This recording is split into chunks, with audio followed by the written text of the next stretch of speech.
Hi, everyone, and welcome back.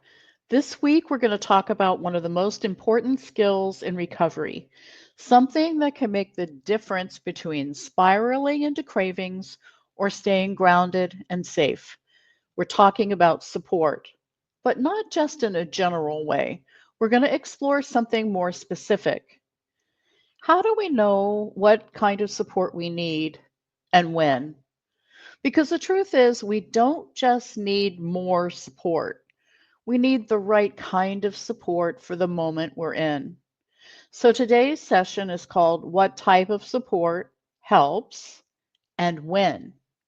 And by the end, I hope you'll feel more confident knowing how to match your inner state to the tools our community offers.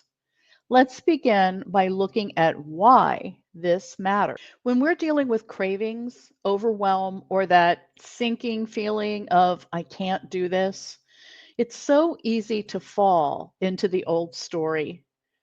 I should be able to handle this.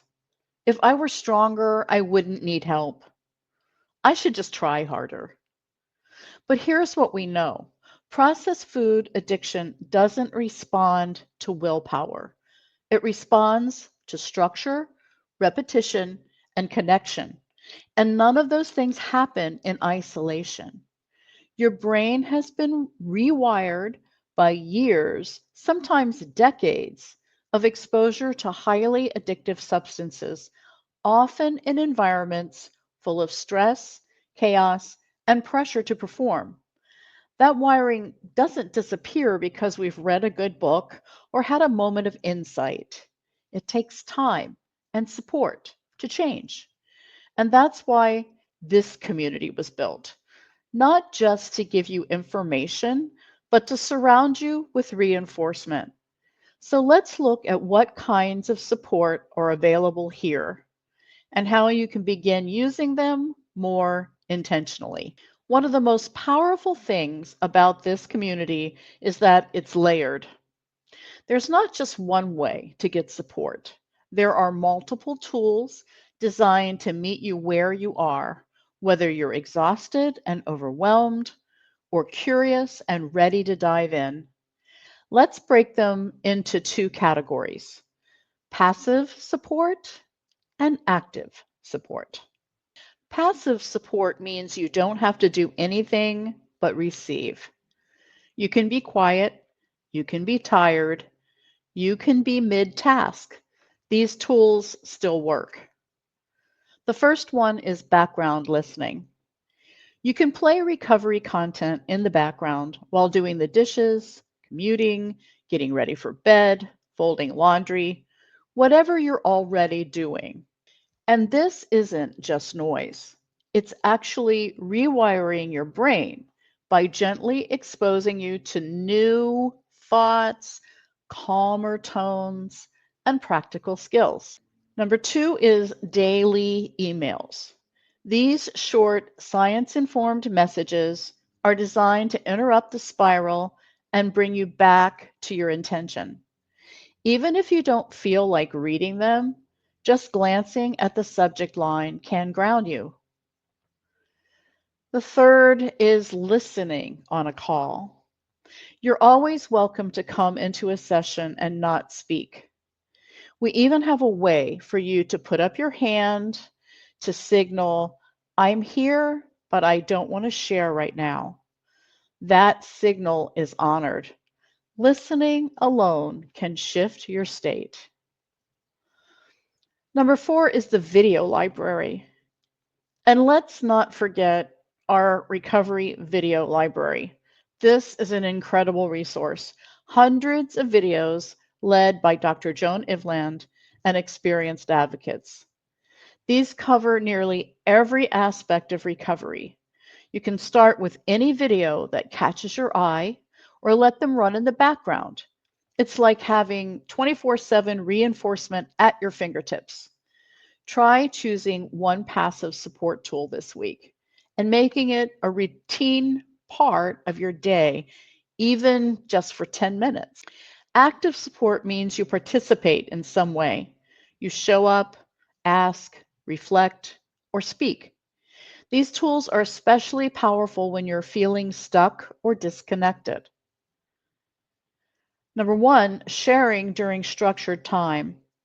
When you name what's going on, you activate the part of your brain responsible for emotional regulation. Even brief, focused sharing can reduce panic and increase clarity. Number two, asking questions. If something isn't clicking or if you're curious about how something works, ask. Our community is built to support learning, not performing. You might hear an answer that surprises you or opens a new door. Number three, meeting with your advocate. Every member of our community has a dedicated advocate, a trained person you can talk to about your process, your progress, and your challenges. You can schedule check ins or reach out when something hard comes up. These conversations are private and personalized, and they're a core part of the support structure. Number four, reach out to your pod. Each person also belongs to a small group pod, a quiet, safe group designed to be a refuge. When things get intense, when cravings feel unmanageable, your pod is a place to say, this is what's going on. There's no pressure to chat casually, just the space to name what's true and reconnect with your path. Try reaching out to your advocate or pod this week. You don't have to wait until there's a crisis. These support tools are strongest when used proactively. Let's talk about how to choose the right kind of support because in recovery, there's no one size fits all answer. The tool that helps you today might not be the one that helps tomorrow. It really depends on your emotional state in the moment. So here's how to start thinking about it. If you're feeling drained or overwhelmed, like your brain just can't focus, the best thing you can do is to take in support passively. That might mean putting on a video in the background from our library or letting someone else's calm voice fill the space while you go about your day. You don't need to absorb everything word for word. Just being in the environment of support can help regulate your nervous system. If your mind is racing, if you feel stuck in repetitive thinking, or if you just can't seem to stop spiraling, that's a good time to interrupt the loop. You might read the daily email, replay a video you've heard before, or grab a notebook and write down a few thoughts. Even something simple like that can help shift your brain out of rumination and into regulation. Now, if you're feeling disconnected, maybe flat, numb, or emotionally checked out, then it's time to bring in a gentle human connection. That might mean joining a live call, even if you just listen quietly. Or it could mean reaching out to your pod and saying something like, I'm having a hard time today. Or maybe it's time for a one on one check in with your advocate. These aren't dramatic actions, they're quiet ways to say, I'm still here. When self doubt creeps in, when you find yourself thinking, this will never work for me, or I always mess this up, that's a moment to go back to the basics. Watch a recovery story. Reflect on what you've learned. Even rereading something you wrote in a better moment can help restore perspective.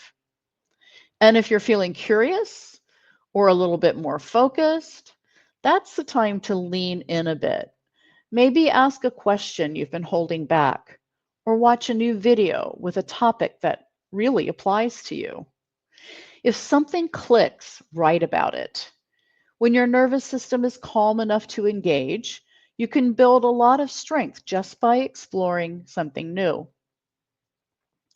Then there are those days when you're feeling steady and grounded. You're not in crisis. You're just here. These are important moments too. On those days, reinforce what's already working. Keep your rhythm. Watch a video. Read the email. Speak when it's your turn. It might not feel like a breakthrough, but this is where the deeper rewiring happens through quiet consistency. So instead of asking yourself, what should I be doing right now? Try asking, what would support me best in this moment? That one shift in thinking can change the way your whole day unfolds. So let's summarize what we've learned. You don't have to rely on willpower. There are both passive and active forms of support. You can listen quietly or speak during structured times. Watching videos and reading structured shares is real learning. Meeting with your advocate and reaching out to your pod are acts of strength. Support works when it's used before a crisis, not just during. Matching the support to the moment is a powerful form of self-leadership. Now, let's move into reflection. Here are 5 reflective prompts for you to think about, write about, or simply sit with during the week. I'll walk you through each one so you can begin to explore them more deeply.